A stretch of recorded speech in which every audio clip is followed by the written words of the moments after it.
Okay then, the Sledger. Apparently he's become a dwarf. So this is the shortest tower in the game. Well, it's probably because it's hunched over. Anyways, you can get this for currently, I think, 749 Robux. You can't get it elsewhere for now. It's got cool graphics and everything, but you can barely see the Sledger behind the Sledger text. The Sledger requires 950 to be placed down. I mean, yes, it's not a starter tower, so you can't place it down from the start. But as you can see, it does have it now has like a wedge-shaped angle, which means it hits all the enemies in that area. Now, if it's a singular enemy, it's not that as effective, but as you can see, all the enemies in that range are hits. Now, if I were to do, say, 100 normals, would it show up? Or would it be able to detect all of them with a spawn delay of 0.01, say, the abnormal? That is godly, Jesus. Now, some things to note is that the Sledger has a placement limit of 6, its base damage is 8, its base fire rate is 1.2, its range is 6.5, and its placement footprint is small like all the other melee towers. Now, comparing it to before, its cost has increased from 800 to 950.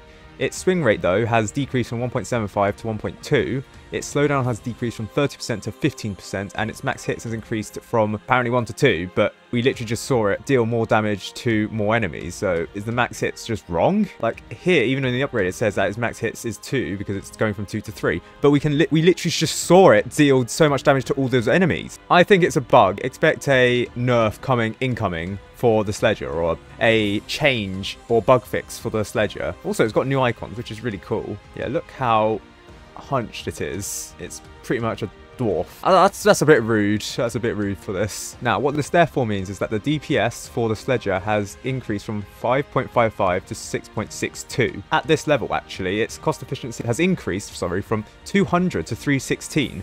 Now, that's sort of a bad thing until you realize that it's meant to have a max hit of 2, so therefore its cost efficiency can be halved effectively. So 316 is now about 160-ish, so that's good.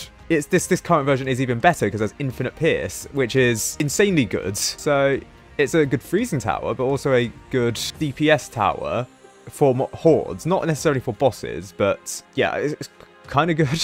Right, then for level 1, its damage has increased from 8 to 12, its max hit has increased from 2 to 3, and its chill has increased from 15% to 25%. Also, yeah, it sounds different. Yeah, the hits do sound different. Now, compare this to before, where its total cost has actually remained the same at 1,350. Its damage has decreased, actually, from 15 to 12. However, this is counterbalanced by the fact that the swing rate has decreased from 1.75 to 1.2, so it swings faster. Its range remains the same at 6.5. Its max hits is increased from 2 to 3, except that we know that it has infinite pierce, based on Mike's little experiment. Its slowdown per hit has decreased by 5% from 30% to 25%. Slowdown time remains the same at all levels at 3. Therefore, the DPS for the Sledger has increased from 8.53 to 9.93, therefore meaning that its cost efficiency has decreased from 168 to 135.95. So good. Meanwhile, at level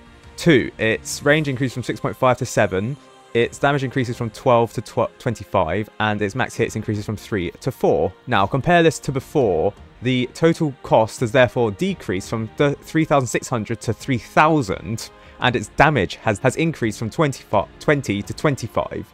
Therefore, its DPS has increased from 13.26 to 20.69. Therefore, at this level, its cost efficiency has decreased from 276 to 145. Now, again, bearing in mind that this 145 is pretty good without the max hits. This only accounts for hitting one enemy, while here it can hit multiple enemies. In fact, it's meant to hit up to 3 again, but it has infinite pierce. Meanwhile, as for level 3, for 3,200, so for a total cost of 6,200, damage has increased from 25 to 45, and its chill has increased from 25% to 30%. Freeze enemies on max chill, so that's the 30% slowness debuff, which is quite often. There is a 1 second cooldown of frozen enemies, which was actually decreased from 2.5 seconds. So that means more enemies can be frozen for a longer period of time. Therefore, its cost has decreased from a total cost of 7,350 to 6,200. Its damage has increased from 40 to 45. Its fire rate has decreased from 1.5 to 1.2. Its range remains the same at 7. Its max hits has technically increased to from 3 to 4, but as we said, infinite pierce. Its slowdown at this level has actually decreased from 50% to 30%. It's kind of a nerf when it comes to, say, bosses, because they have freeze immunity, but then also enemies with no freeze, because then the Sledger can only slow them down for so long, and barely anyway. Additionally, the freeze time remains the same at 1.5, so therefore, at this level, the DPS of the Sledger has increased from 26.53 to 37.25. Therefore, the cost efficiency has decreased massively from 282 to 166. So, good buff it seems. As for level 4, its upgrade cost is 8,250.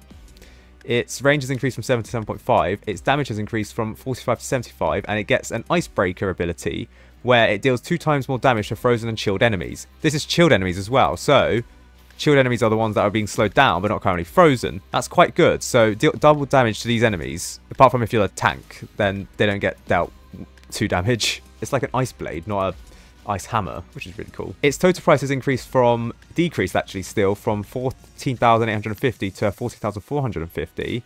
Its damage has increased from 60 to 75. Its frozen damage has increased from 120 to 140 based on the 2 times damage. Wait, can people not do math? It's 150. Yeah, it's 150. Its swing rate still decreases from 1.5 to 1.2.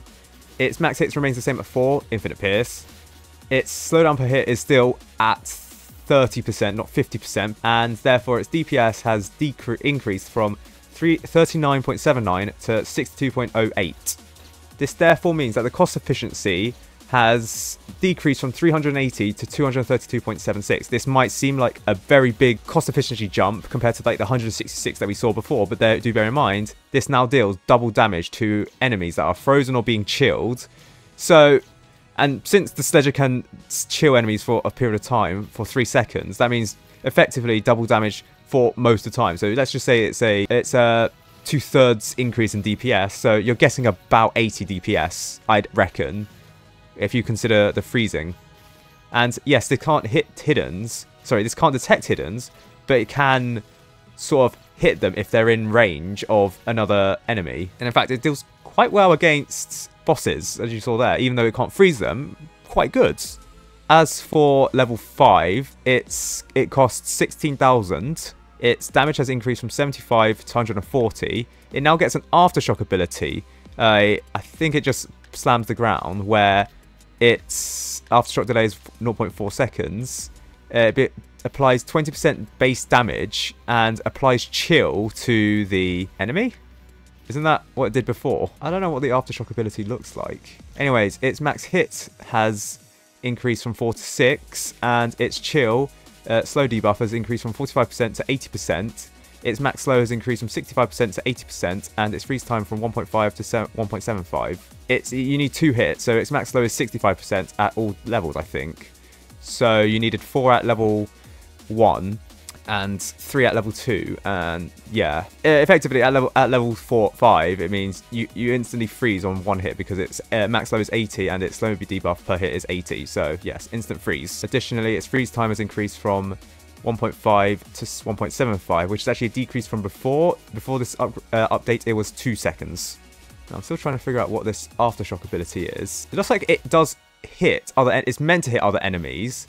So it's meant to have like a max hit of 4. And then after that, any enemies in its range is frozen with its Aftershock ability. However, because of the fact that it can hit infinite enemies, the Aftershock ability is kind of useless because all enemies are frozen anyway by the hits. So that's interesting. When it's meant to be fixed, it's kind of meant to hit all the enemies in the range and freeze them all. But for now, because of its infinite pierce, it doesn't matter. So an ability that's quite unique to Sledger is kind of useless right now. Anyways, this means that the damage has increased from 115 to 140. Its frozen damage is meant to increase from 230 to 280. Its Aftershock damage is meant to be 28, but again, as mentioned, it doesn't really work like that. Actually, it does work. It's just that it's combined with all those damages afterwards as well. Okay, do bear in mind that the Aftershock delay is 0.5, so it's 0.4, sorry, after the Sledger attacks its first enemy. Swing rate just remains the same at 1.2 at all levels. Still decrease at max level from 1.35 to 1.2. Its range remains the same at 7.5. Its max hits has increased from 5 to 6, but as said, infinite pierce, so the aftershock is nearly useless apart from dealing the extra 28 damage. Its slowdown per hit has increased from 50% to 80%. Its slowdown time remains the same at 3. Freeze time decreased from 2 to 1.75. Therefore, its DPS has increased from 84.68 to 115.89. Now, do bearing in mind that this only accounts for one enemy without the aftershock thing. Its cost efficiency has decreased from 444 to 262.75. Pretty good if you ask me. And as you can see, I mean, yes, it's got infinite pierce, so it's a bit biased. When the developers fix it, we'll probably have to see how well it does again. But it does really well because it can hit infinite enemies with its damage. Especially against bosses, non-bosses, the ones that don't have boss immunity. If it has boss immunity and no freeze, I assume it's not as good. As you can see, it's really well. It's like back to its near former glory. Now, its freezing isn't as good as it was back in its former glory, but it's good nevertheless. Now, the one thing it can't do is detect hidden enemies, but most of the time it's going to get caught up in the ranges of those who can be detected. So it's kind of a non-issue, except if there's like a horde of hidden enemies, then we get issues with the Sledger. Additionally, it can't hit flying enemies, but I mean, that's to be expected. It's just a short-range tower, but it can do lead penetration. So what do I think of the Sledger tower? I mean, I think it is. Is it a better freezing tower than, say, the Chiromancer? Probably not, but it's a good DPS tower, and that's what I wanted out from this rework, for it to be a good DPS tower. Would it be the best melee tower? I reckon that the Sledger, what is its competition? The Warden. I would think that the Sledger is its best melee is the best melee tower in the game, but is it better than, say, the Electroshocker in terms of support? I don't think so. I think the Electroshocker is better for support. But the Sledger is the Sledger better for DPS, or is the Electroshocker better for DPS? Then again, you can have 6 Sledgers. So I think maybe the Sledger is a good niche tower, and it's like one of the few good event towers for its niche. Again, people probably complain that you can't get it. Don't know. Enough is incoming for the Sledger, bearing in mind that it does have infinite pierce. But for now, at least, it's good.